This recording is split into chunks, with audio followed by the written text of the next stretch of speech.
Les gâteaux d'anniversaire existent depuis des siècles et ça m'a fait réfléchir à quoi pouvait bien ressembler une recette de gâteau d'anniversaire il y a 100 ans. Alors dans cette vidéo, je vais tester des gâteaux d'anniversaire les plus emblématiques de chaque décennie. On va voyager dans le temps à travers l'histoire de la pâtisserie. Notre voyage commence dans les années folles, une décennie de jazz et de reconstruction d'après-guerre. Pour l'élite parisienne, la fête rimait avec extravagance et la norme était fixée par un grand chef, Marie-Antoine Carême, le roi des chefs. Notre première étape est sa création directe, la charlotte russe. Ce n'est pas juste un dessert, c'est une déclaration sociale. C'est un chef-d'œuvre élégant, froid et architectural, fait de biscuits à la cuillère et de crème délicate. Petite anecdote historique. Ce gâteau était un symbole de statut extrême car il nécessitait une réfrigération fiable. Ce qui dans les années 1920 était déjà un luxe que seuls les foyers et les pâtissiers les plus riches possédaient. Le simple fait de la manger froid vous rendait déjà chic. Le nom de l'élégant dessert français, la charlotte russe, cache en réalité un hommage à la royauté russe. La partie russe aurait été ajoutée par le célèbre chef pâtissier. Il aurait rebaptisé sa création qu'il avait appelée d'abord Charlotte à la parisienne pour honorer son employeur de l'époque, le tsar Alexandre Ier de Russie, faisant de ce dessert un délicieux tribut de la haute cuisine française à la cour suprême. Je connais mon mari par cœur et sur tous les gâteaux, vous allez voir que c'est lui qui va préférer. Sûr. On verra tout à l'heure. Allez, sois sérieux. Ok. Puis je suis avec des amis sérieux, comme d'habitude. Hein. Salut. Hello. Bon, place à la dégustation. Donc, il y a mon petit mari avec moi qui va venir goûter. Et bien, en bon marocain que nous sommes, on a prévu caisse d'éteil, un petit verre de thé à la menthe. C'est toi qui nous sers? Allez. Ah, t'as intérêt de faire mon thé ou alors hein? T'inquiète pas. Mon record, c'est 1m50. Vas-y.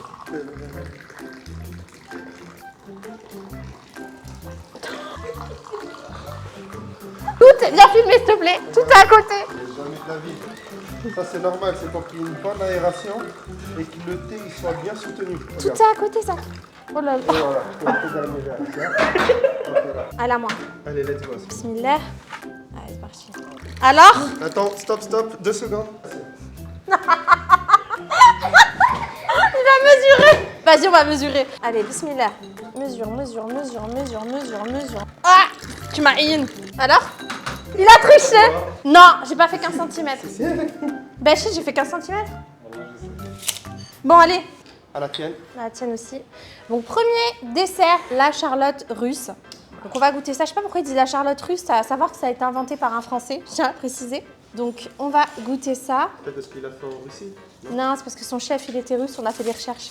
Je suis pas trop gâteau, mais tout ce qui est à la fraise, je kiffe. Alors?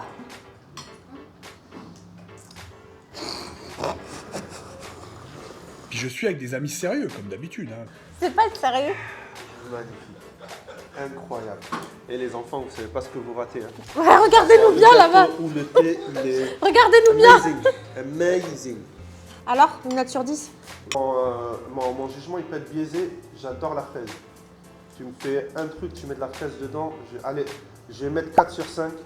Tu me fais un couscous à la fraise, je mettrai 5 sur 5. Moi, je mettrais un 4 sur 5. Il y a un truc qui me dérange. Les boudoirs, c'est toi qui les as fait? J'ai tout fait de A à Z. On saute aux années 40, une décennie définie par la Seconde Guerre mondiale et le rationnement. Les ingrédients comme le beurre et le sucre étaient des trésors nationaux. Notre gâteau pour cette époque est l'ingénieux carrot cake. Partout en Europe, les pâtissiers sont devenus des génies, utilisant des légumes comme les carottes pour apporter de l'humidité et surtout du sucre naturel, là où le sucre était introuvable. Petite anecdote historique, ce n'est pas une tendance santé, c'est une éponge de survie. Son but était patriotique, fournir des calories et un petit coup de pouce au moral, tout en respectant les lois strictes du rationnement. Donc là, place au carrot cake. Donc ça, c'est un gâteau de 1940. Et un gâteau à base de carottes. Et il y a des noix à l'intérieur aussi? Et ouais, je sais pas trop si tu vas aimer. Toujours réinitialiser le palais avec une gorgée de thé. Vas-y, bismillah. Tu le sens le goût de la carotte? Ouais. Alors moi, personnellement, je mettrais un 4 sur 5 parce que c'est un gâteau que je peux très bien manger au goûter sans problème. Et toi? Alors moi, je donnerais 3 sur 5. Franchement, il est bon. Mais j'aurais pu mettre un 4 s'il était un peu plus sucré. Ah, tu vois, ça tombe bien parce que justement, ce gâteau, il a été créé à l'époque parce que le sucre était trop cher. Donc, ils ont remplacé par les carottes pour ajouter cette petite touche sucrée. Petite pause rapide, tu savais que plus de 90% des personnes qui regardent mes vidéos ne sont pas encore abonnées. Si ce que tu vois t'aide ou t'inspire, pense à mettre un like et à t'abonner pour ne rien rater des prochaines astuces. Allez, on continue. Les années 60 ont apporté le miracle économique en Allemagne et un boom dans toute l'Europe. Les gens avaient de l'argent et réclamaient la fête. Notre symbole de cette nouvelle décennie est la magnifique forêt noire. C'est la déclaration ultime, on est devenu riche. Avec sa crème riche, son chocolat de haute qualité et ses doses généreuses de kirsch arôme de cerise, le boom économique a permis aux ingrédients chers comme la crème et le vrai kirsch d'être à nouveau abondants. De plus, l'augmentation du tourisme a aidé cette spécialité régionale allemande à se répandre dans toute l'Europe, devenant la pâtisserie gourmande incontournable. Alors, je te propose, Assia, en recharge avant vite fait. Vas-y. C'est quoi ça? Ah, forêt noire. Ouais. Ça, tu connais déjà. Mais là, j'ai vraiment suivi toutes les étapes de l'époque. Il n'y a pas de nouveauté dedans. Je vais vraiment essayer d'être le plus neutre parce que tu sais très bien que forêt noire, c'est pas mon kiff. Ouais, je sais. Allez, c'est parti. Comme là, j'ai noisette, la crème. Normalement, il faut la cerise. Prends la cerise. Voilà. L'arnaque. Tu sais que ma mère, c'est son dessert préféré. Maman, je pense à toi. Après, voilà, moi, je suis pas trop cerise. La cerise qui vient gâcher tout ça, mais je mets 2 sur 5. La cerise, c'est la base de la forêt noire, il a dit ça. En fait, tu veux un gâteau au chocolat avec de la Non, mais je te chantilly. l'ai dit, je suis pas fan, moi, de forêt noire. Attends, moi je dis. Moi, franchement, j'aime bien. J'adore la forêt noire. Mais je me serais amusée à mettre une petite compotée. Voilà, je me serais amusée à un peu innover. Déjà mangé, déjà vu. Voilà, rien de waouh. Je mettrai un 3 sur 5. On saute dans les années 80. Tout est plus vif, plus audacieux et plus joueur. Les gâteaux d'anniversaire sont passés des dîners formels aux fêtes d'enfants amusantes. Notre gâteau pour cette époque est l'emblématique suédois, le gâteau princesse. Il incarne cette esthétique colorée et immédiatement reconnaissable des années 80. Pour la petite histoire, ce gâteau a une histoire royale. Il a été créé dans les années 30 par Jenny Ackerström, une enseignante suédoise qui donnait des cours de cuisine aux filles du prince Karl de Suède. Jenny a écrit un livre de recettes intitulé Le livre des recettes de princesse dans lequel figure ce gâteau. Dans les années 1980, il est devenu le gâteau national suédois servi lors des anniversaires et des fêtes nationales. Son aspect ludique et coloré explique en partie pourquoi il s'est répandu à l'échelle internationale et est resté dans les mémoires comme un gâteau amusant, nostalgique, presque caricatural. T'as réinitialisé le palais ou pas? Yes, exactement.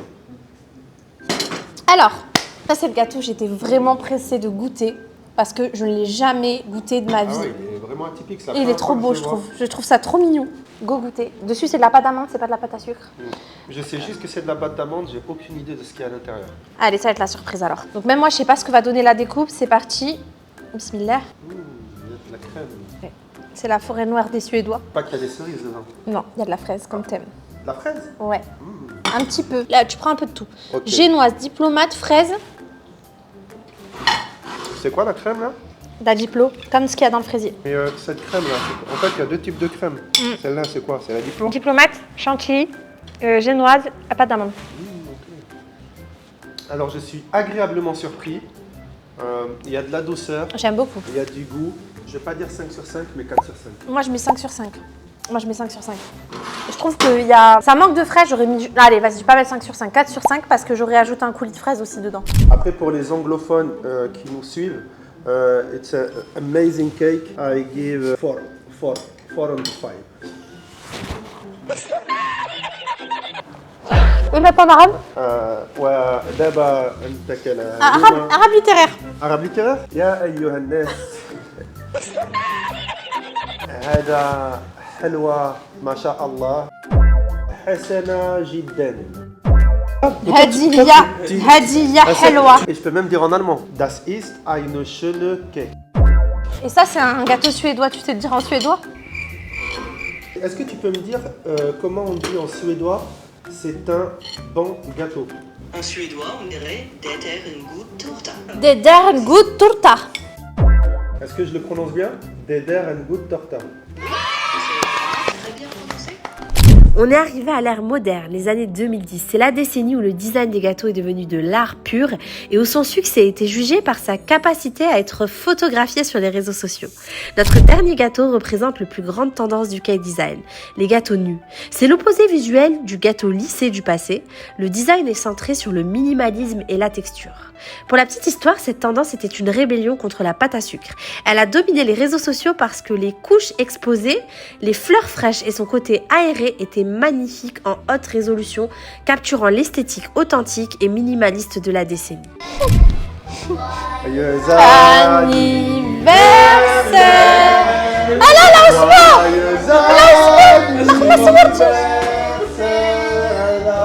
Joyeux anniversaire. Attends, il faut que ce soit elle là. Ah, elle Et là, est là. c'est 42. Il fête ses 42 ans. On va faire. 1, 2, 3. Vive à l'Algérie.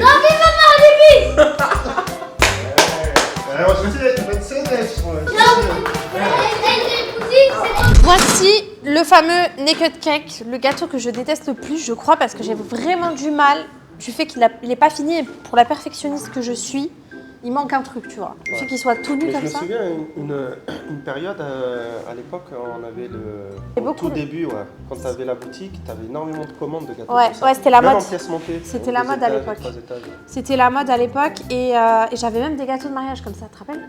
Ouais. Et j'avais trop de mal. En fait, j'avais l'impression que c'était jamais fini. C'était psychologique. En effet. Tu vois, là par exemple, ça me dérange trop là qu'on voit la génoise. J'ai envie de le lisser, genre. J'ai envie de le finir. Bon, alors on va goûter ça. C'est quoi le truc dur là au milieu? C'est la noisette. C'est la même chose qu'il y a dans le, tu sais, le cookie qu'on mange toi et moi. T'aimes? Franchement, ouais, j'aime bien. Je mets mais je mets 3 sur 5 quand même. Pourquoi? Pourquoi? Peut-être parce que j'ai trop mangé de gâteaux jusque-là. Moi, je trouve que c'est le plus léger. 2 sur 5. Et le 3, c'est la noisette que tu as mis à l'intérieur. Ça apporte vraiment une Ouais. touche de sucré. Moi, je trouve que c'est le plus léger qu'on a mangé pour l'instant. Après là, on note que sur le goût ou sur l'esthétisme aussi. Sur l'esthétique. Ah, c'est lequel que t'as le plus aimé physiquement? Le Esthétiquement. gâteau princesse était pas mal. Ouais, moi aussi, Et j'ai après bien le aimé. naked cake, franchement tu l'as bien décoré là avec les fraises. Bah, j'ai vraiment fait comme c'était la mode à l'époque, tu sais. No, I liked it because I like flowers, strawberry. Moi, ma note, je l'aime pas ce gâteau, donc je mets un 2 sur 5 aussi. Est-ce que c'est pas parce que t'en faisais à la chaîne? Aussi, Ça peut-être, te ouais. manquait C'était à trop la la mode à l'époque. Oh, punaise, on faisait que me demander ça. On se voit. Thank you. Est-ce que vous avez aimé sa présence? Dites-moi en commentaire. Thank you. Merci d'être resté jusqu'au bout et surtout n'oubliez pas de liker la vidéo et de vous abonner sous la cloche. Bye!